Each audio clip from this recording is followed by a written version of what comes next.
All right, welcome. I want to talk about a little bit of history because we're going into a monumental moment with this election. First Caribbean native possibly going into the White House. So it's going to be a historical day. One of the places, not Jamaica, of course, that's where Kamala's father's from, but Haiti. Haiti is more tied to American history than most Americans think. And it's a very important history that shaped everything all the way to this day. So to understand, you have to realize there are three major actors at this time. One, Toussaint in Haiti, a former slave and new general in Haiti. You have Napoleon, new consul in France, and Thomas Jefferson coming into being president of the United States. Each one of these guys affected each other's life tremendously. And none of the things that happened couldn't have happened without the other. So just a little backstory about how America was started, which is Jefferson in Paris, to rally up support for what turned out to be France's proxy war with Britain through its 13 colonies. There's nothing about freedom and all of this other nonsense the country is founded upon. This is colonial oligarchy, French monarchy coming together and trying to keep its wealth or take the wealth from the greedy British, who are just as greedy as everybody else. So that is successful, but it puts France into bankruptcy. And so, of course, that rolls into their poverty situation. Marie Antoinette, the guillotine, let them eat cake, and storming the Bastille, and leads to the French Revolution. Well, Haiti takes that opportunity. There's all this talk from the Americans about freedom and justice for all, and now the French are talking the same shit. Why not black people, right? Haiti is full of black people at this point who are just being murdered off by attrition through slavery. And they outnumber the whites on that island a jillion to one. So they, of course, throw their own revolution. But this throws a wrinkle into it because everybody means all men are created equal except blacks. And to this day, that is exactly where we still are. So at this point, they do successfully take over the island. And there's not much anyone can do about it, but it does stoke a lot of fear in the United States because this country is very concerned that the South especially is disproportionately black. And if there is a slave revolution, maybe the southern states end up as black states, maybe the whole country ends up as black. So it is very important to constrain and restrain this revolution. Now, of course, Thomas Jefferson still has conflicting interests, of course, because he wants the city of New Orleans as a valuable port because the French are getting rich off of Haiti and New Orleans and everything else. So he wants that, but of course he doesn't want to have a successful black revolution off the American shores or in the Western Hemisphere.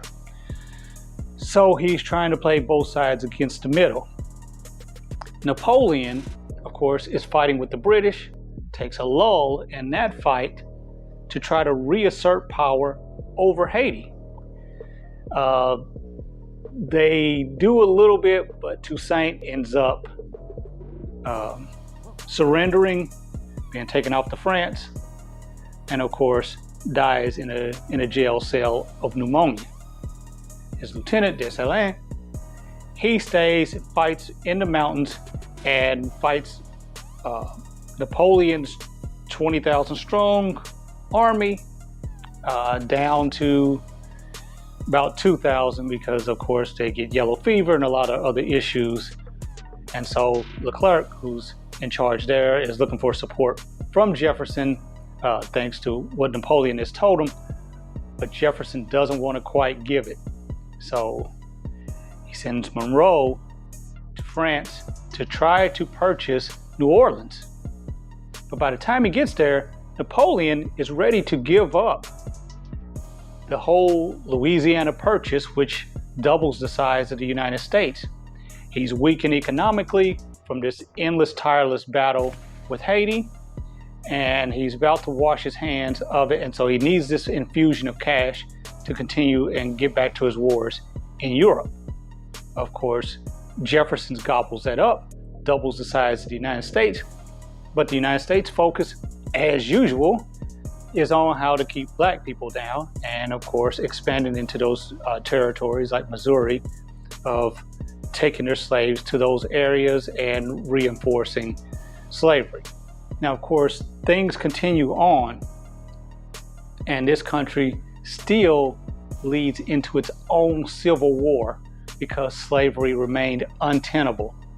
But that did not stop the British, the Americans, and everybody else from trying to starve Haiti into submission. And they worked on it for about a century. In 1915, of course, it just gets worse. And this country basically goes there, tears up the Constitution, and has kept their thumbs on the scale to keep them from being an example of black freedom in this hemisphere, much the way the British and others have done for former colonies in Africa. You're going to be quasi-free in this neo-colonialistic world where you're trying to exchange perishable goods for durable goods, and we left a system of governments in place and structure where you will always be a banana republic, and you will never be able to get out of that trap. If you try to get out of that trap and don't want to get behind the leader that we prop up, then of course we'll say you're becoming communist or threaten our interests, and we'll come there and invade and undermine you, or we'll support a coup if you do appoint your own or elect your own leader. So a lot of that has everything to do with it. But this country had slave shelters the way we had fallout shelters. It had a lot of fear of a black revolution, and that is in the public psyche from that time. From the 1790s to the 2020s, this country is in perpetual fear of black equality. And it all stirred up from the Haitian Revolution. Now, of course, trying to keep blacks in bondage for the 100 or so years before that, of course, always caused a problem. There were always insurrections, but at least here you already had the country in place. And so it was easier to put down individual insurrections versus Haiti being remotely far away from France and being a much easier battle for the Haitians. But that did not stop the legitimate fears that whites in the United States had of blacks gaining independence or equality, or overthrowing them or butchering them the way Haiti did to the remaining ruling whites in that country. Conversely,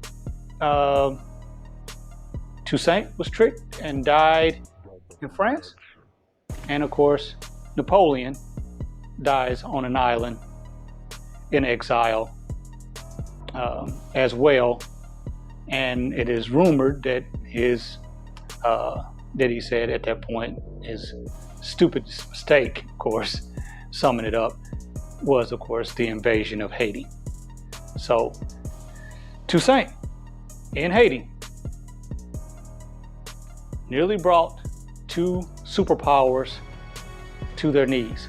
One, it did, of course, France, and the United States was, of course, saved by playing both sides against the middle and expanded its country and was able to hang on to slavery another half century. That's what we have for you tonight. Hopefully gives you some broader context of the world that you live in. As usual, fuck you.